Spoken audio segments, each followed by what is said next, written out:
face. Last year, we emphasized certain strong headwinds that were confronting us along with the rest of the world in our post-pandemic economic recovery.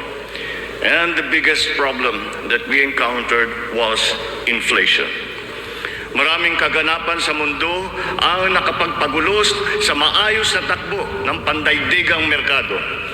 Bukod sa digmaan sa Ukraine, naroon ang patuloy na epekto ng pandemya. Pinalala pa ito ng pagbabawas ng produksyon ng mga bansang pinagkukuhanan natin ng langis. Nang tumaas ang presyo nito, nagsunura na rin ang presyo ng iba't ibang bilihin, ang gasolina, ang kuryente at ang pagkain. Ramdam sa buong daigdig, pati na sa Pilipinas, ang naging pagtaas ng mga presyo ng bilihin noong mga nakalipas na buwan. Sinuri nating mabuti ang sitwasyon. Sa tulong ng ating mga ekonomista, nakapagbalangkas tayo ng mga polisiya na magsisilbing pundasyon ng ating ekonomiya sa mga susunod na taon. Ito ay nakasaad sa ating medium-term fiscal framework na sinuportahan ninyo sa Kongreso. Kasabay nito ang paglulunsad ng mga estratehiya na mapalakas sa kakayahan ng ating mga kababayan at mga sektor ng ating ekonomiya. Nakakita po tayo ng magagandang resulta.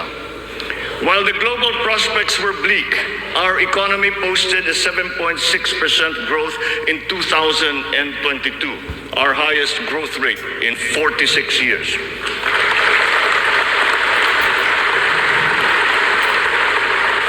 For the first quarter of this year, our growth has registered at 6.4%. It remains within our target of 6 to 7% for 2023. We are still considered to be amongst the fastest growing economies in the Asian region and in the world. It is a testament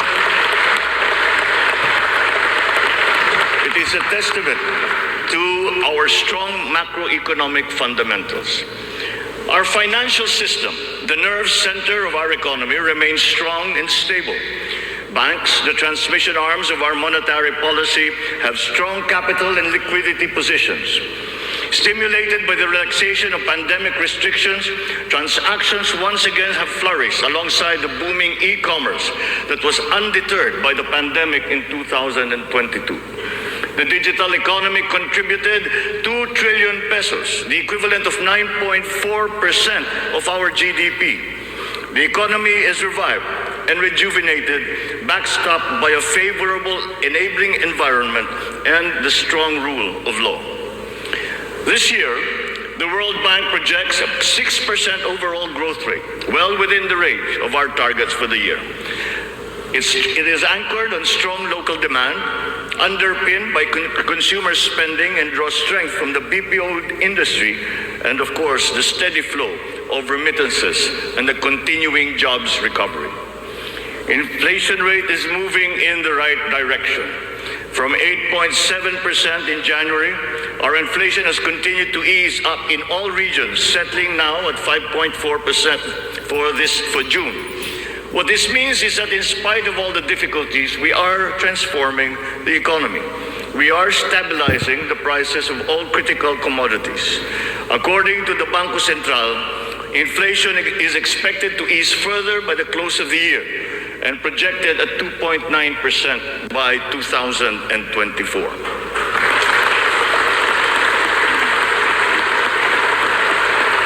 On matters of the economy, there are many things over which we have no control. But over those where we do have control, we are doing everything we can. Puspusan ang ating ginagawa upang pataasin ang produksyon ng ating ekonomiya. Pinapalago natin ang mga industriya. Dinadagdagan natin ang mga infrastruktura upang mas mapabilis ang daloy ng mga produkto at ng serbisyo. Higit sa lahat, pinapalakas natin ang kakayahan ng mga mamamayan upang mapaganda nila ang kanilang pamumuhay. Ito ang punot dulo ng ating Philippine Development Plan. Investments in public infrastructure and in the capacity of our people through food, education, health, jobs, and social protection remain our top priority. For this year, economic and social services were allocated almost 70% of the national budget. Higher revenue collections will be critical in our bid to bolster public investments. Under our fiscal framework, we envision our tax and revenue efforts to further increase to up to 16.9% and 17.3% by 2028. Revenue generation has improved this year. From January to May, the Bureau of Internal Revenue has posted record collections amounting to 1.05 trillion pesos, an increase of almost 10% over the last year. For its part, the Bureau of Customs has also increased its collection by 7.4% for the first 7 months of 2023, amounting to 476 billion pesos. Since July 2022, we have seen increased revenues from PAGCOR of 47.9% and from the PCSO of 20%. We therefore seek, once again, the continued support of Congress to enact into law the policies and reforms under our fiscal framework. Sa mga nakalipas na buwan, nakita natin ang pagbaba ng presyo ng bilihin sa iba't ibang mga sektor. Napatunayan natin na kayang maipababa ang presyo ng bigas, karne, isda, gulay at asukal. Malaking tulong ang Kadiwa Stores na ating muling binuhay at inilunsad. Ang layunin ng Kadiwa ay pag-ugnayin ang mga magsasaka at ang mga mamimili. Walang iba pang namamagitan. Wala nang dagdag na gastos at patong. Maganda ang kita ng magsasaka, nakakatipid din ang mga mamimili. Sa mahigit 7,000 kadiwa na idinaos sa buong Pilipinas, 1.8 milyon na pamilya ang nakinabang sa mababang presyo ng bilihin. Sa kabuuan, halos 700 milyong piso ang naging benta ng mga ito na nakapagbigay ng hanap buhay sa mga membro ng mahigit 3,000 na kooperatiba at samahan. Maganda ang nakita nating resulta, kaya papalawigin pa natin ang Kadiwa sa buong bansa. Kamakailan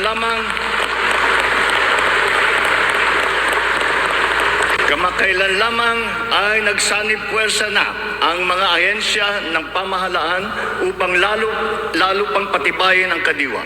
Katuwang natin dito ang buong sektor ng agrikultura at ang lokal na pamahalaan. Our aim is to boost our local agricultural production through consolidation, modernization, mechanization, and improvement of value chains, augmented by timely and calibrated importation as needed. Nakita nating tumaas ng 2.2% ang sektor ng agrikultura sa unang 3 buwan ng taong ito. In our quest for food security, our methods are now more guided by science and the balance of nature, so that production is both sustainable and responsible, benefiting both this and future generations. Our fisheries codes must be revised to incorporate and strengthen science-based analysis and determination of fishing areas. This approach will protect both the interests of our fisherfolk and our fisheries and aquatic resources. To this end, we will seek the support of Congress to amend the code to guarantee sustainable development of our fisheries sector in harmony with environmental balance.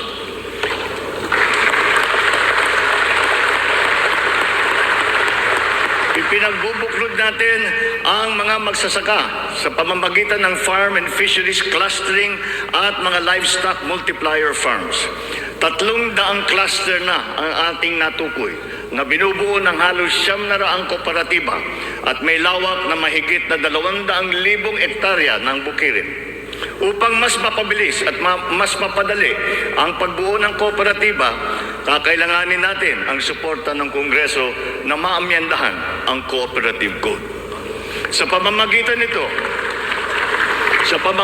nito, unti-unting lalakas ang kanilang produksyon at puwersa sa merkado. Totoo ang kasabihan, mas malapas basta't sama-sama. Pinapalawak natin ang kanilang kaalaman sa makabagong mga teknolohiya at pamamaraan. Isa na rito ang paggamit ng biofertilizer na gawa sa Pilipinas at subok din at maaasahan. Sa balanced fertilizer strategy, gaganda ang ani ng mga magsasaka. Hindi na nila kailangan pang umasa sa mas mahal at imported na fertilizer. Bilang tulong sa mga magsasaka, namigay ang pamahalaan ng mahigit 28,000 mga makabagong makinarya at mga kagamitan sa iba't ibang dako ng Pilipinas. Sa ilalim ng iba't ibang mga programa ng kagawaran ng agrikultura, namigay ang pamahalaan ng mahigit na 50 milyong binhi ng palay, mahigit 1 milyong binhi ng mais at sari-saring mga binhi ng gulay.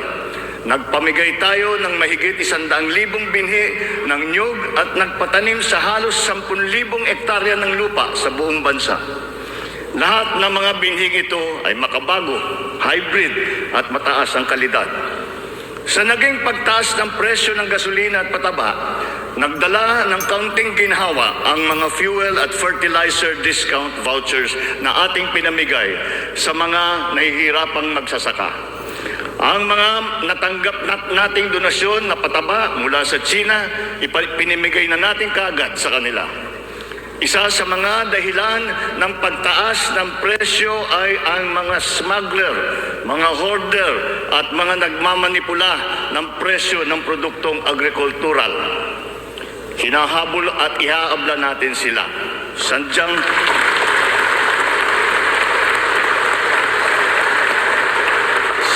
hindi tama ang kanilang gawain at hindi rin ito tugma sa ating magandang layunin. Pandaraya ang kanilang ginagawa. Napapahamak hindi lamang ang mga magsasaka, kundi tayo rin mga mamimili. Kaya hindi natin papayagan ang ganitong kalakaran. Bilang na ang mga araw ng mga smuggler at hoarder na yan.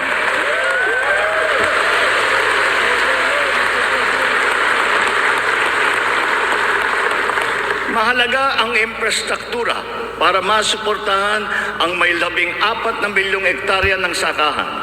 Inayos natin ang geo-agri-map ng mga farm-to-market roads ng buong bansa upang maidugtong mabuti ang mga sakahan sa mga pamilihan. Alinsunod dito, karagdagang 600 kilometro ng mga FMR ang ating nitag sa iba't ibang panig ng bansa. Binigyan din natin ng patubig ang mahigit na 49,000 hektarya ng bukirin sa buong Pilipinas. Nagpagawa tayo ng halos 4,000 mga karagdagang fabrication lab, production at cold storage facility na magagamit ng lahat. Sa tulong ng Kongreso, nakapagpatayo tayo ng 24 na multi-species hatcheries upang maparami ang produksyon ng mga isda. Nakabantay tayo sa anumang banta ng mga sakit at peste na maaaring dumapo sa mga pananim at alagang hayop. Malapit tayo magkaroon ng mga epektibong gamot at bakuna labang sa mga ito. Samantala, pinapalakas natin ang biosecurity levels ng mga alagang hayop bilang panlaban sa sakit. Tayo rin ay naghahanda sa El Nino na nagbabadyang tumama sa mga darating na buwan. Nagsimula na tayong maghanda at ang mga buffer stock at ang mga kagamitang patubig ay hinahanda na. Kung kinakailangan, magsasagawa pa tayo ng cloud seeding upang makapagdala ng ulan. Kasabay ng lahat na ito, hinihimok din natin ang ating sambayanan na magtipid ng tubig para sa malawakang paghanda sa banta ng tagtuyot.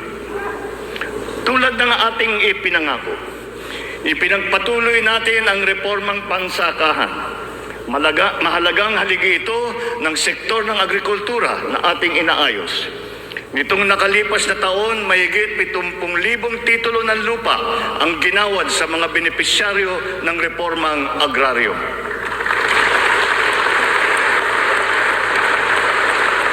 Tamang-tama ang ating pagpapatigil ng mga bayarin ng mga benepisyaryo sa ilalim ng ating nilagdaan EO number 4. Isang taon mula nung aking unang SONA na isabatas na ang bagong Agrarian Emancipation Act.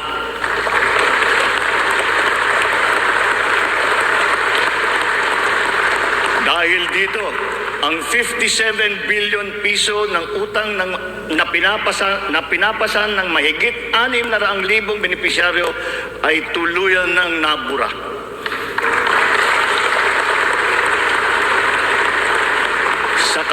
Sa ngalan ng mga magsasakang ito at ang kanilang mga pamilya, maraming salamat muli sa ating mga mambabatas.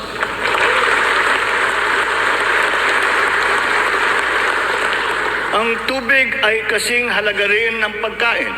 Kailangan natin tiyakin na may sapat at malinis na tubig para sa lahat at sa mga susunod na salinlahi.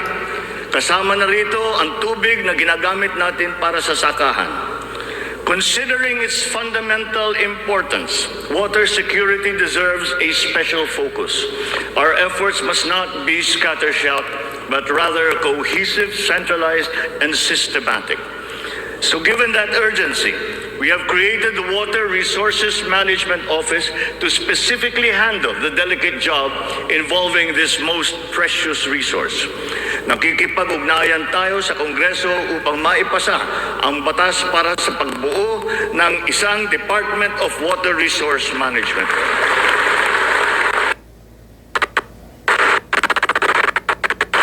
This year, we have allocated 14.6 billion pesos for water supply projects, which will benefit communities all over the country. Recently, the water supply of NCR and Rizal received a significant boost from the first phase of the Wawa Bulk Water Supply Project. The water supply will increase as the project enters the second phase. We have installed 6,000 rainwater collection systems across the country in preparation for the looming dry spell brought about by El Nino. One of the keys to continuing economic growth is infrastructure development. So we will build better and more. Our 8.3 trillion peso Build Better More program is currently in progress and being vigorously implemented.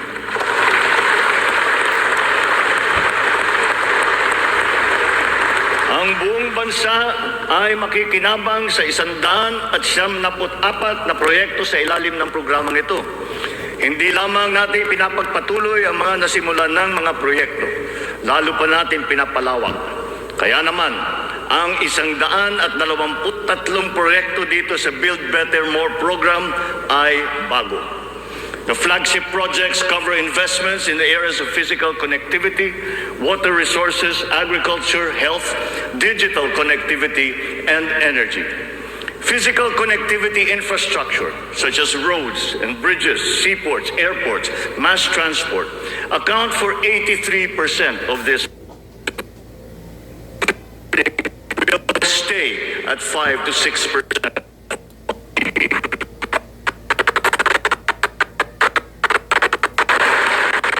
The underlying logic to our infrastructure development is economic efficiency. We are opening up all gateways to mobilize goods and services at less cost and in less time, and ultimately to drive the economy forward. Our road network plans must link not only our 3 major islands, but all prospective sites of economic development.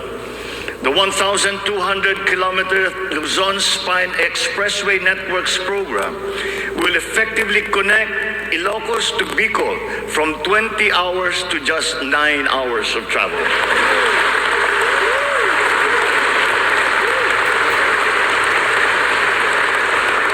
Under the Mega Bridge program, 12 bridges totaling 90 kilometers will be constructed, connecting islands and areas separated by waters. The program notably includes the Bataan-Cavite Interlink Bridge and the Panay-Guimaras-Negros Island bridges, each spanning 32 kilometers, and also the Samal Island Davao City Connector Bridge. As of June this year, we have constructed, maintained, and upgraded more than 4,000 kilometers of roads and around 500 bridges across the country. Crucial airport and port development projects across the country have also been completed, including Cebu Pier's 88 Smart Port and the new passenger terminal buildings of Clark Airport and the Port of Calapan. We initiated several railway projects with a total length of more than 1,000 kilometers. Notably, the southern leg of the north-south commuter railway system is now in full swing. In a few years, travel from Pampanga to Laguna will be reduced from 4 hours to just 2.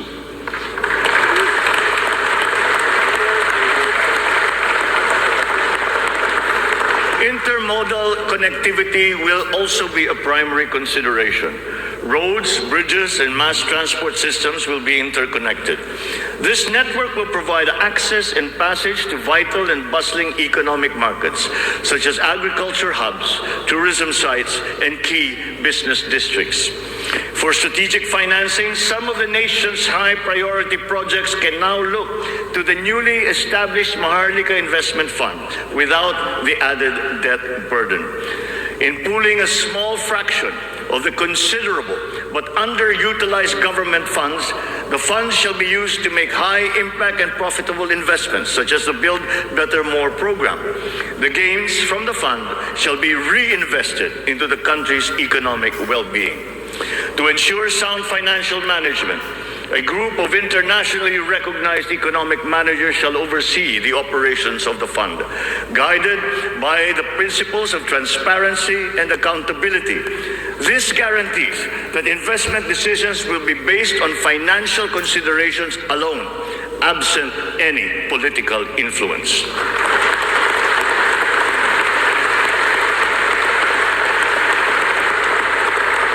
Funds for the social security and public health insurance of our people shall remain intact and separate. Owing to favorable market conditions, the price of crude oil has stabilized. Since last year, gasoline and diesel prices have gone down by 18% to 29% respectively. We have built 8 new additional power plants. This brings to 17 the total number of power generation facilities that have been switched on across the country since last year, substantially increasing our energy production by 1,174 megawatts. Alongside power generation, we are also as relentless in pursuing total electrification. Since my assumption into office, almost 500,000 homes have been given access to electricity. We will spare no effort to achieve full household electrification by the end of my term. 100% is within our reach. When it comes to energy, renewable energy is the way forward. We are aggressively promoting renewables so that it provides a 35% share in the power mix by 2030, and then on to 50% by 2040. To accelerate the realization of this green energy goal, we have opened renewable energy 30, and then on to 50% by 2040. To accelerate the realization of this green energy goal, we have opened renewable energy projects to foreign investments, have been awarded. To date, we have over 1,000 active projects spread all over the country. 299 of these are solar, 187 are wind, 436 are hydroelectric, 58 biomass, 36 geothermal, and 9 are ocean powered. The Malampaya project has been a boon to our country, energizing 20% of Luzon. The renewal of the contract guarantees continued revenues and energy production for another 15 years. But aside from Malampaya, we will also push for more gas exploration in other parts of the country. The national government has also partnered with the BARM in regard to energy exploration and development, and also its utilization within its territorial jurisdiction. We therefore expect to see renewed investor interest in its promising sites.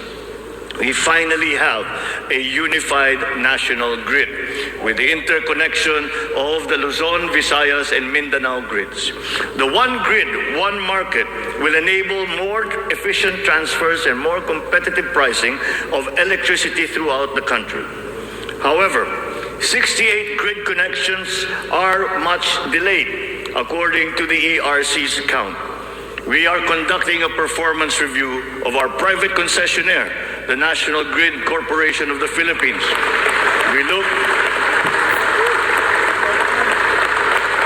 We look to NGCP to complete all of its deliverables, starting with the vital Mindanao-Visayas and Cebu-Negros-Panay interconnections. Habang pinapabuti natin ang lagay ng ekonomiya, pinapalakas din natin ang kakayahan ng Pilipino. Ito ay sa pamamagitan ng mahalagang armas ng edukasyon, magandang kalusugan at trabaho. Malaking bahagi ng pondo ng pamahalaan ay inilaan para sa mga ito. Sa ating pagtahak sa kaunlaran, walang mamamayang Pilipino ang maiiwanan. Para sa atin, ang bawat buhay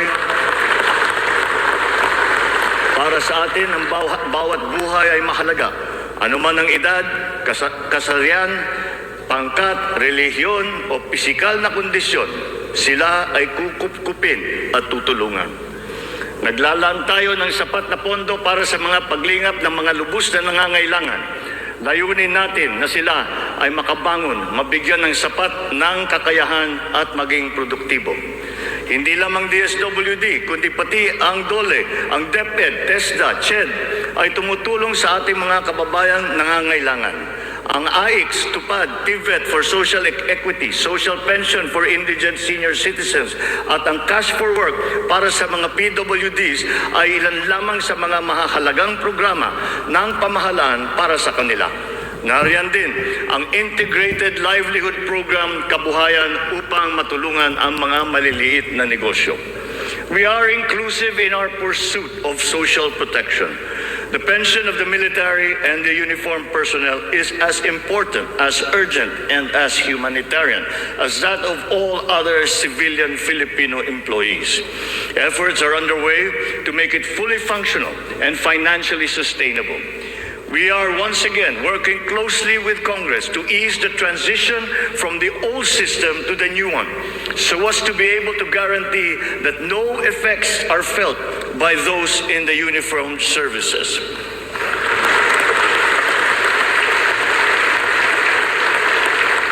Nagsisimula ang lahat sa edukasyon.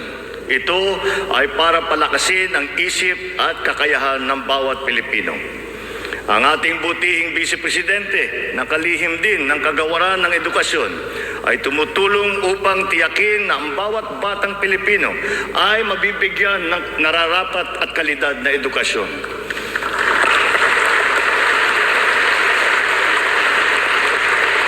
We have renewed hope in giving the best to our next batches of students, especially the 28.4 million learners who return to school this year. Learning recovery will be at the forefront of our education agenda.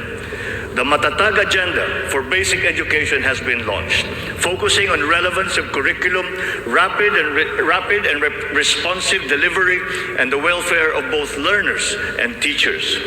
We are augmenting as well our school workforce. 90% of the newly created teaching positions have now been filled, while additional administrative personnel have been hired to unburden the teachers of any extra load.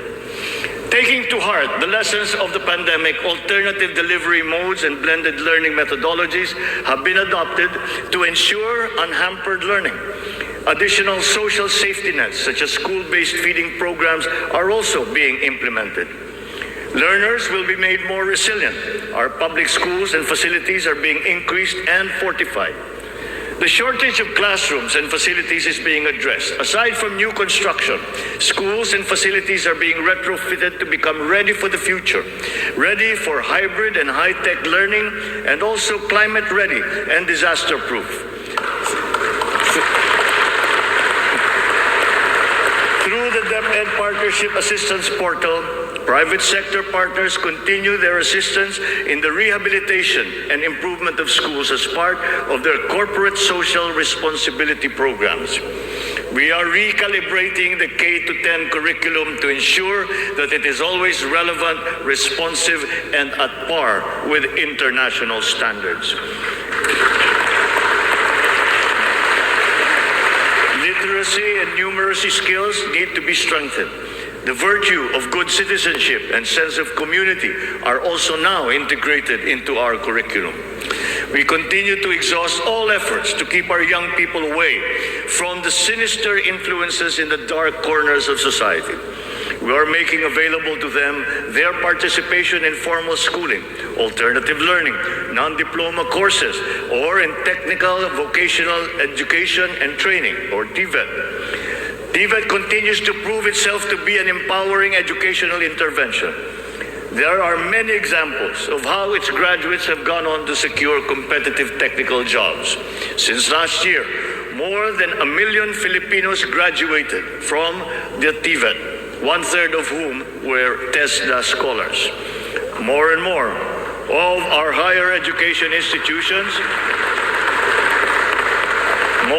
of our higher education institutions have reached world-class status.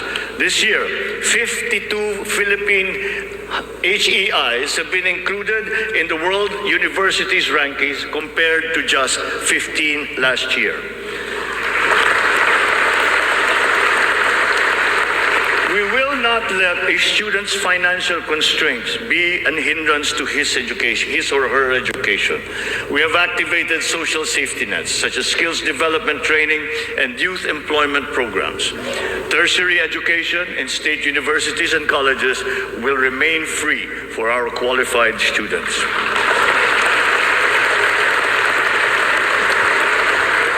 Last year, out of the 4.1 million enrolled college students, almost 50% were beneficiaries of the country's free higher education under the Universal Access to Quality Tertiary Education program. Deserving and talented students without the financial capacity to attend school will not be left behind in this education agenda. A culture of innovation, working hand in glove with a culture of entrepreneurship, must be fostered. This is Philippinovation. Science and technology, especially R&D, will be at its foundation. The DOST leads the development of our capabilities in science, technology, and innovation. Science and technology-related scholarships are made available for the talented and technically gifted students from high school all the way to graduate school. To address the challenge of staying at the cutting edge of technology, 44 renowned Filipino scientists in diverse areas of expertise have returned home under the Balik Scientist program. They will undertake research in various priority fields and will be supported by upgraded facilities and R&D funding.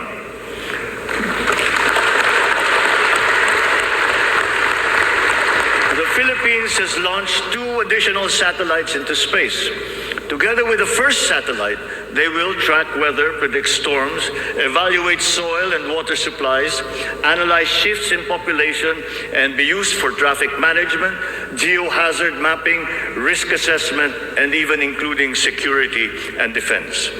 Science, technology, and innovation will drive the quality and competitiveness of our workforce, as well as our manufacturing, export, creative, and service industries, in existing markets and in new ones waiting to be explored.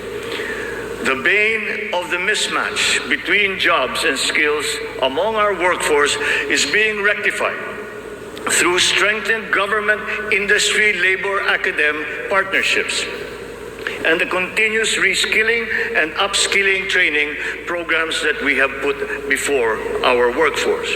For our seafarers to continue to excel, maritime education in the Philippines has been strengthened. This will progress and solidify our country's position as a global maritime hub through the steady supply of competent Filipino seafarers to foreign merchant marine vessels. The question about the European Union's recognition of the standards of training of Filipino seafarers has, after 17 years, finally been resolved.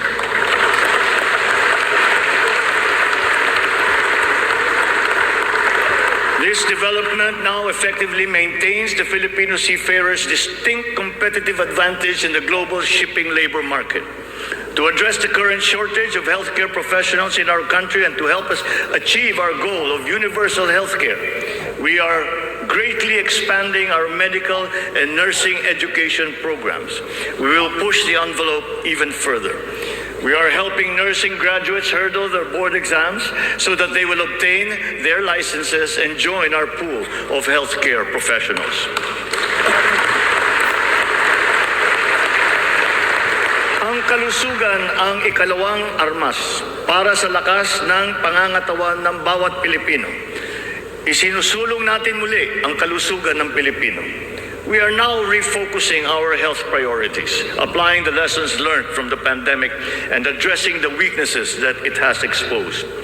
Healthier communities and lifestyles are our advocacy. We have launched convergent programs to address hunger and nutrition-related issues amongst our people, especially the children, like stunting and wasting. Last week, we introduced the pilot food stamp program, which seeks to supply the nutrition needs of the million most food-poor Filipinos.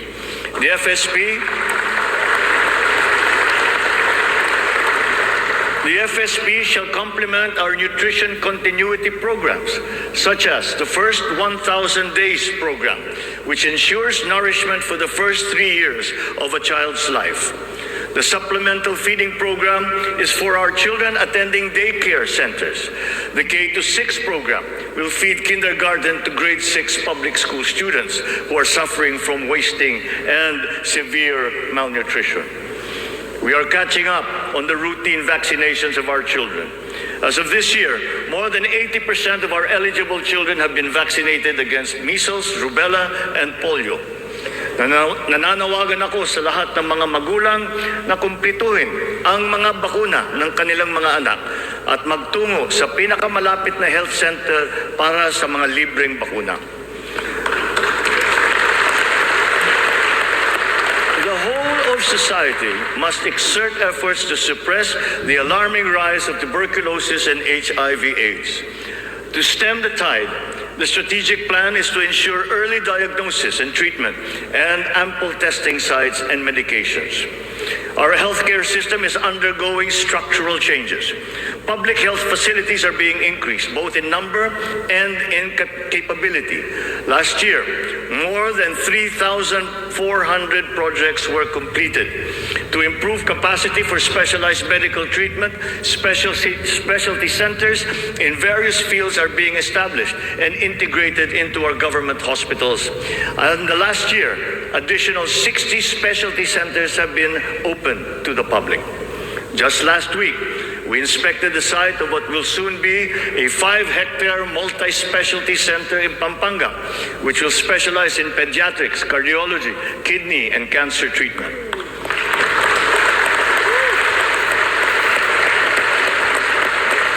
We are working for a more direct, efficient delivery of services through integrated primary care providers and networks in partnerships with the LGUs and our partners in the private sector. These shall, of course, be supported by what is now a better and more efficient PhilHealth. Ang presyo ng mga mahalaga at pangunahing gamot ay bumaba ng humigit kumulang ng 40%. Mayroon ding iba na bumaba na hanggang 70%. Aside from the maximum retail price regulation being implemented, strategic VAT exemptions also lowered the prices of 59 essential medications such as those for cancer, diabetes, hypertension, kidney disease, and mental illness. Palapit na tayo. Palapit na tayo sa hangarin na ang lahat ng Pilipino ay makakakuha ng serbisyong pangkalusugan.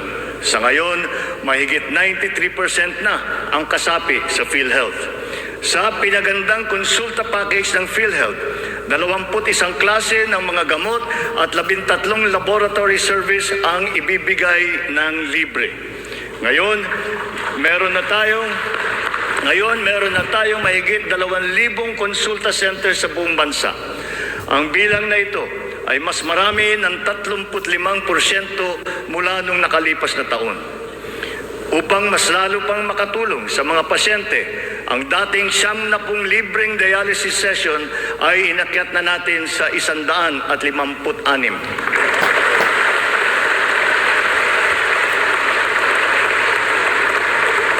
Mga kababayan, libre na po ngayon ang dialysis para sa karamihan ng Pilipino.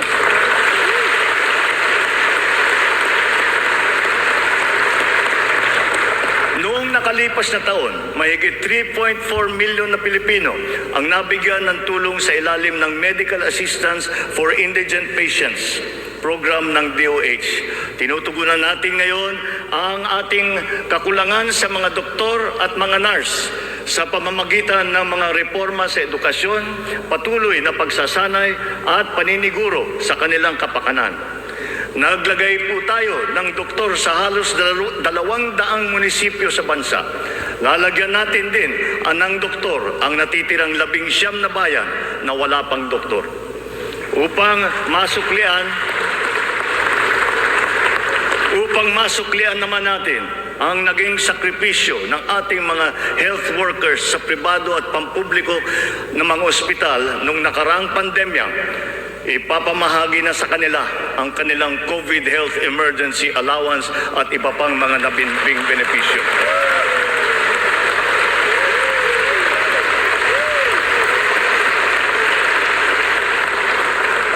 Kasabay ng pangangalaga natin sa edukasyon at kalusugan ng ating mamamayan, tinitiyak din natin na may sapat at magandang hanap buhay sa loob at maging sa labas ng bansa.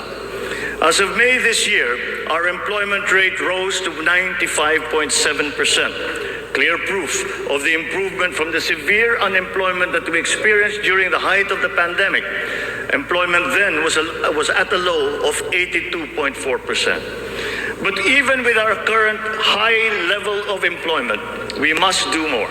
We will generate additional jobs for the remaining 4.3% of our workforce, as well as for the 11.7% underemployed Filipinos seeking better employment opportunities. Under the banner of our fast-growing economy, we are aggressive in our investment in business promotions and facilitations. For that, we have not limited ourselves to the local economy, but we have looked to the global economy for partnerships and agreements. Our independent foreign policy, a friend to all and enemy of none, has proven effective. We have formed strategic alliances with our traditional and newfound partners in the international community. We have embarked on foreign trips to promote the interest of the country for peace building and for mutually beneficial purposes. These economic missions have yielded an estimated total investment value of 3.9 trillion pesos or 71 billion US dollars, with a potential to generate 175,000 jobs. The implementation of recent economic reforms is underway. BOI-approved investment projects have reached 1.2 trillion pesos during our first year, while other strategic investments approved for processing through the newly established green lanes amount now to 230 billion pesos. Our existing bilateral and multilateral trade agreements, notably within the ASEAN framework, and with Japan and with Europe, and allow us to leverage our competitive advantages and reap economic benefits. We will continue to forge more of these international partnerships that will lead to a more balanced trade strategy and a healthier economic position. The Regional Comprehensive Economic Partnership, or RCEP, is now in force. It is a multilateral trade arrangement with the ASEAN and other countries such as Australia, China, Japan, Korea, and New Zealand. We can now have competitive access to a regional market that comprises 2 billion people. As we address our weaknesses and develop competitiveness in other potential areas, we must also play to our strengths. Our competitive advantage must be leveraged. As a service export powerhouse, we must continue to nurture the growth of the services sector, particularly the information technology business process management sector, and of course, the tourism industry. Our tourism has always been a reliable pillar of our economic growth through the years, providing livelihood to more than 5 million of our citizens. Because of the reopening of the economy and the phenomenon of revenge travel, this sector is headed for a great rebound. From January to June this year, we have received 3 million international visitors. This number is already 62% of our 4.8 million target for the entire year. Mga kababayan, ang lahat ng mga ginagawa natin ito ay magbibigay bunga sa libu-libong hanap buhay para sa ating mga kababayan.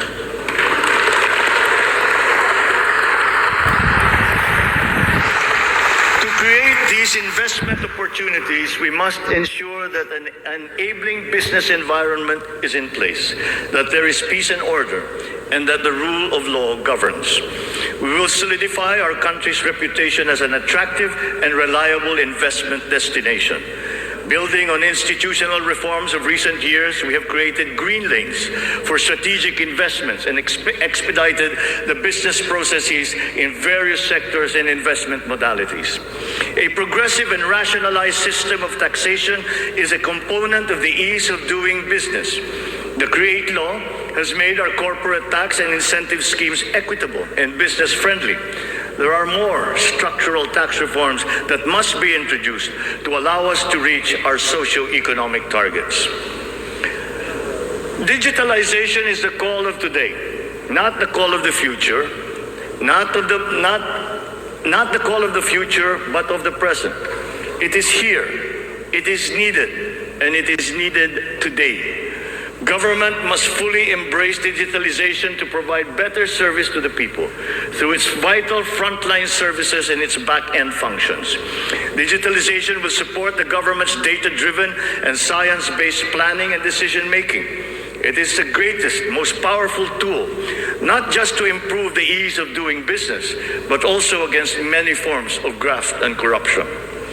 Data shows that digitalization, in conjunction with government streamlining efforts, has significantly boosted efficiency. Notable examples are in the areas of government payments, company and business registrations, issuance of permits and licenses, loan applications, and revenue collection. All our digitalization efforts will be linked to our payment systems, whose digital transformation has been accelerating at a remarkable rate. Digital payments accounted for 42% of the total retail payments made in 2022, whether by businesses or individuals or by the government.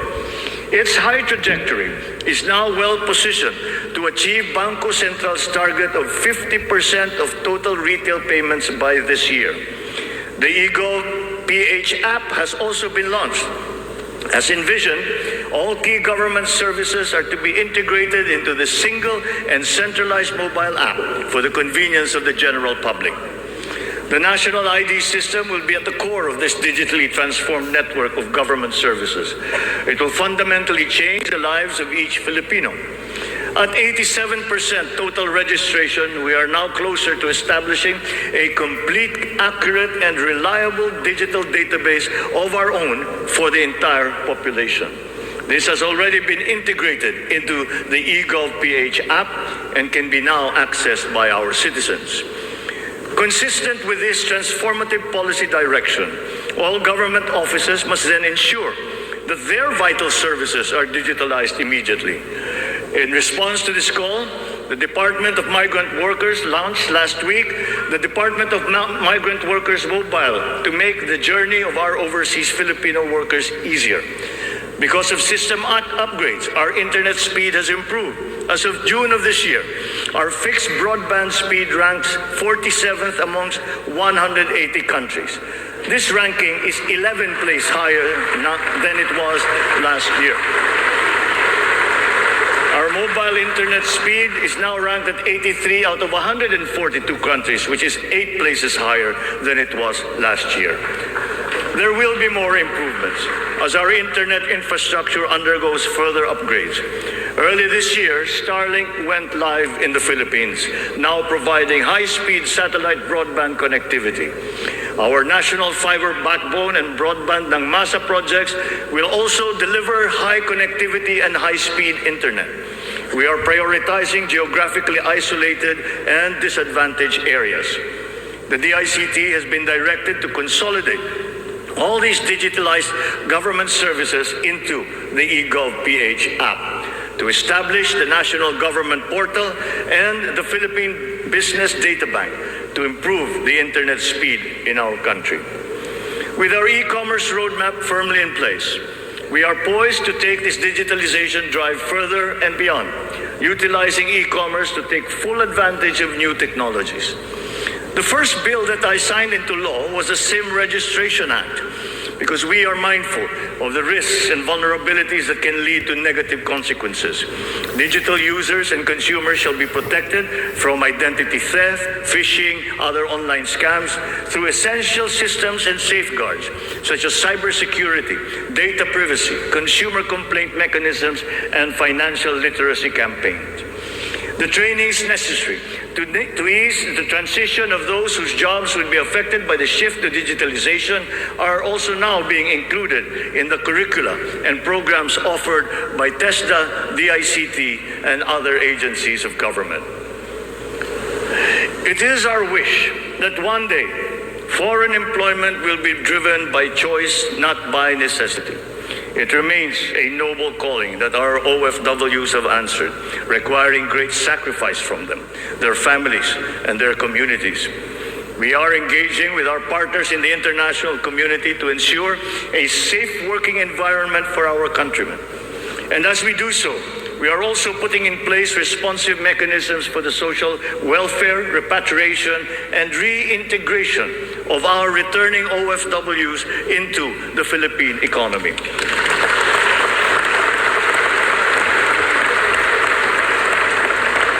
As the world economy reopens, we are witnessing a rise in overseas Filipino deployment. In 2022, the number has increased by 62%. OFWs continue to send in historically high remittances, solidifying their role in our transformative economic growth. In 2022, our OFWs contributed $32.5 billion, or roughly 1.8 trillion pesos, to our economy. Several countries have also signified interest to explore bilateral labor cooperation with the Philippines in the areas of healthcare, tourism, hospitality, engineering, construction, and information technology. Recently, we signed agreements with Singapore, Austria, and the province of Alberta in Canada. Our priority is to ensure that the principles of ethical recruitment, fair employment, and the safe and orderly migration of our people are embodied in our agreements with other countries. For example, the deployment issue in the Kingdom of Saudi Arabia has now been resolved.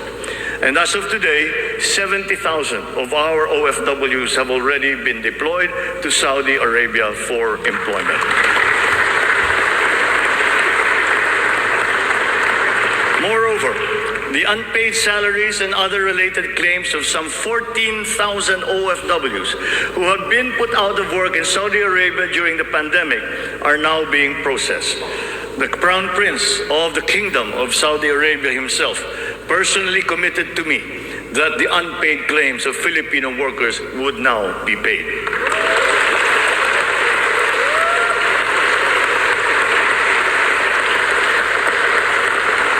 The continued employment of some 50,000 workers and the deployment of many more Filipino seafarers aboard EU vessels has also been assured. The lesson for us is that our education and skills training must always be attuned to the high, exacting, and constantly evolving global standards.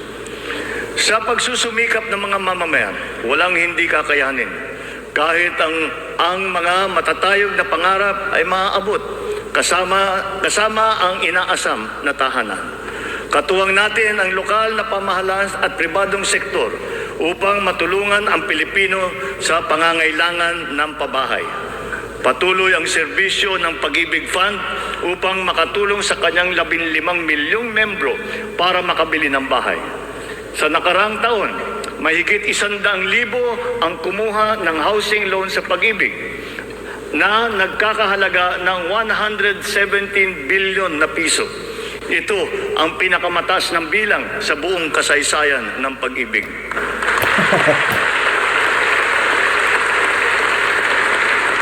Itong nakalipas na taon, mahigit 148,000 na kabahayan at mahigit 30 mga Certificate of Eligibility of Lot Award ang naipamahagi sa Luzon, sa Visayas at sa Mindanao sa ilalim ng sari-saring mga programang pabahay ng pamahalaan. Mahigit 35,000 residential free patent at agricultural patent titles naman ang naibigay sa mga benepisyaryo nito sa buong bansa. Hindi pa dito natatapos. Papalawigin pa natin ang ating programa sa abot-kayang pabahay, lalo na para sa mga mahihirap nating kababayan. Itong nakalipas na taon, inilunsad natin ang pambansang pabahay para sa Filipino Housing Program o 4PH. Nagkaroon na tayo ng groundbreaking sa 25 lugar sa iba't ibang bahagi ng bansa. Nagpirmahan na rin ng kasunduan upang simulan ang mga proyekto sa mahigit 100 lokasyon. Kung susumahin natin ito, mahigit 1 milyong kabahayan ang maiaalay natin sa ating mga kababayan sa buong bansa.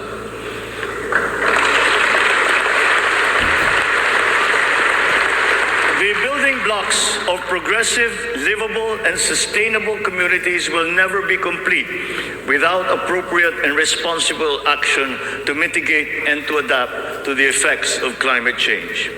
We can never lose sight of our responsibility to the future. The economic agenda cannot and will not ever be incompatible with our climate change agenda. Climate change is now an important criterion in our integral national policies, in planning, decision-making, up to the implementation of programs. The potential advantages of such enlightened policies extend to jobs and livelihood, with the unlocking of the development of the green and blue economies. We have learned many painful lessons from past disasters, but we continue to be alert and prepared in our disaster response. It has in fact been commented that sometimes we are over-prepared for such natural disasters. Well, to continue that, we are reorganizing our response teams to make them more adaptable, agile, and effective in times of calamities and crises, with a clear unity of command. Our evacuation centers are being upgraded to withstand the greater forces of the new normal of extreme weather, as well as other natural and man-made disasters. Furthermore, new evacuation centers are also being built, of which 55 have already been completed. We remain committed to global decarbonization goals and the reduction of our carbon footprint. We preserve and protect the treasure that is our forests. Their value to the environment, to the ecology, and the economy is incalculable. We have adopted the concept of the circular economy, using nature as our model. The aim is to keep raw materials in a closed loop. In our world with scarce resources, the circular economy allows us to fully use these resources, minimize waste, and reduce the need for new resources, just as it is in nature. Just like our climate change action, this new system requires the participation of all sectors of society, up to each individual citizen, for it to succeed. Only a whole of government and whole of society approach will enable us to do all of these. It is necessary to apply all the resources that are at hand if we are to progress as quickly as we need to. Collaboration is the key between and among government offices, and between government and the private sector, between industries and the academe, between government and international partners, and most importantly, collaboration between and among our populace. Kakailanganin natin ang tulong at kakayahan ng buong pamahalaan at ng buong bansa. And so we shall do the same for the next 5 years. We seek not only to become more effective, but more, to become truly transformative. This approach will be operationalized through the interagency cooperations as well as through coordinated efforts between and among the 3 branches of government and the independent constitutional bodies. We have organized private sector advisory councils and national local mechanisms to establish the needed linkages. Once again, on this same principle, I urge the government to enact a new government procurement law and a new government auditing code.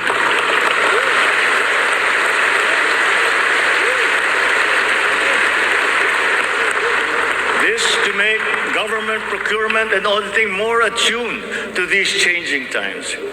We will give effect to the mandate of the Constitution and the Local Government Code as clarified by the Supreme Court very soon.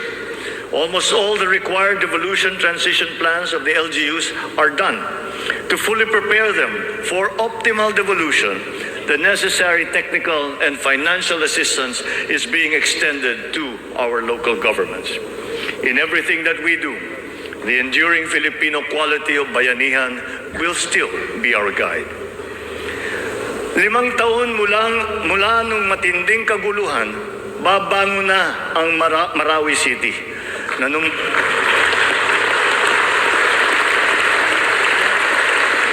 Nanunumbalik na ang sigla sa pamayanan, maraming proyekto ang nakumpleto at mga infrastrukturang naitatayo.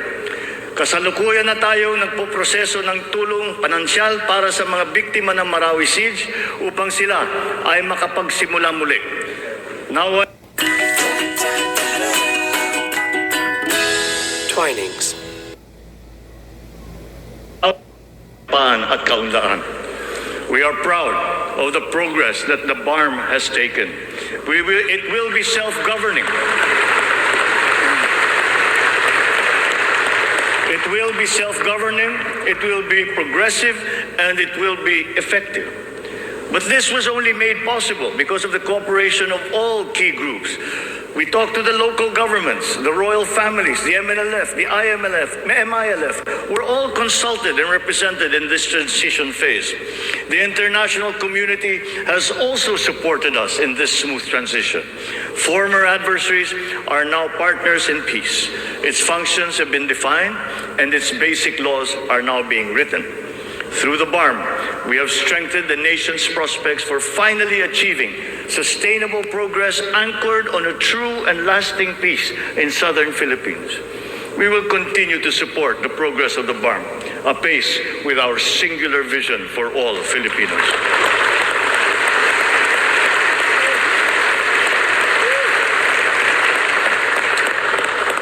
A strong and stable rule of law will strengthen the foundation of our transformation.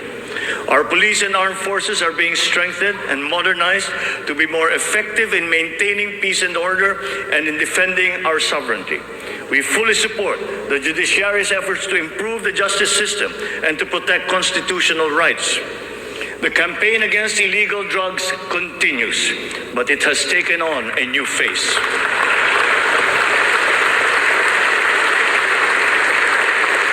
It is now geared towards community-based treatment, rehabilitation, education, and reintegration to curb drug dependence amongst our affected citizenry. Last year, we launched the Buhay Ingatan Droga Ayawan or BIDA program and established an additional 102 Balay Silangan Reformation Centers nationwide. We will relentlessly continue our fight against drug syndicates, shutting down their illegal activities,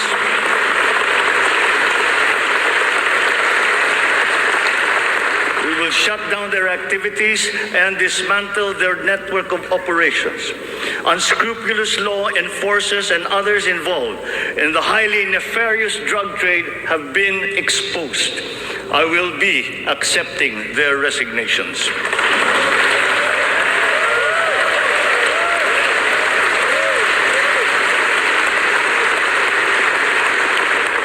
In their stead, we will install individuals with unquestionable integrity who will be effective and trustworthy in handling the task of eliminating this dreaded and corrosive social curse. We cannot tolerate corruption or incompetence in government.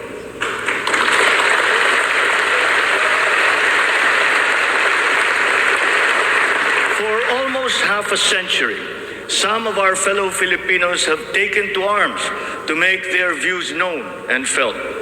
We are now at the point in our history when their armed struggle has evolved. We have now progressed together towards peace and development. We have incorporated capacity building and social protection into our reintegration programs to guarantee full decommissioning of former combatants. Through community development and livelihood programs, the barangay development and enhanced comprehensive local integration programs have been effective in addressing the root cause of conflict in the countryside. To complete this reintegration process, I will issue a proclamation granting amnesty to rebel returnees, and I ask Congress to support me in this endeavor.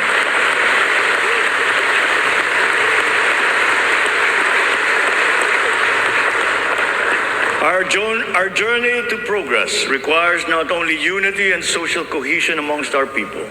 It is also imperative that our nation remains intact and inviolable, our sovereignty preserved. We will protect our sovereign rights and preserve our territorial integrity in defense of a rules-based international order.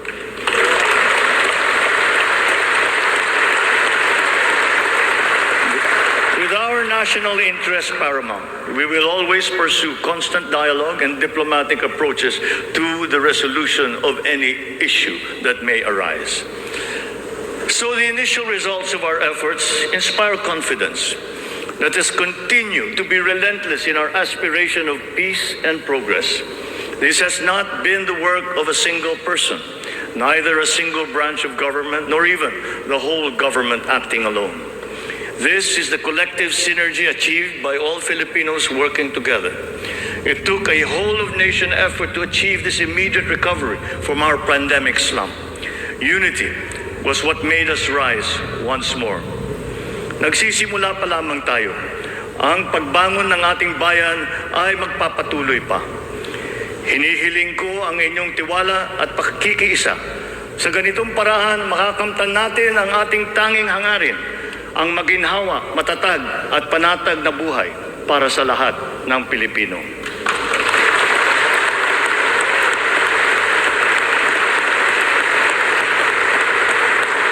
Makikipagtulungan tayo ng mabuti sa Kongreso para sa mga mahalagang batas na kinakailangan para sa ating tuloy-tuloy na pag-ahon. And once again, I appeal to Congress for its support for the following priority legislations.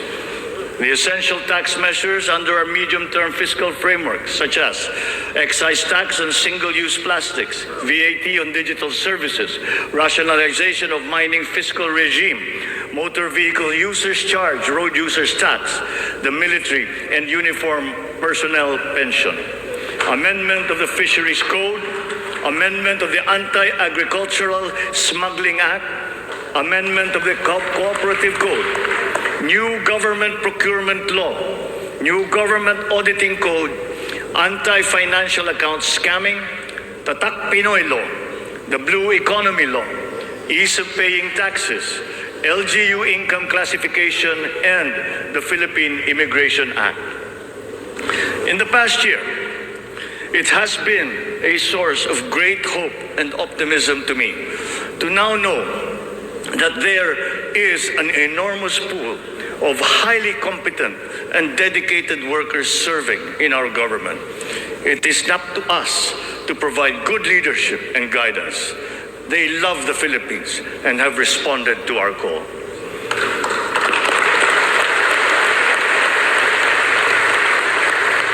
I have stated before that my confidence in our future was grounded in our world-class quality workforce, be they the farmers in the field, corporate giants, government officials, school teachers, health workers, or employees. That confidence has been further buoyed by the demonstration of love for the Philippines.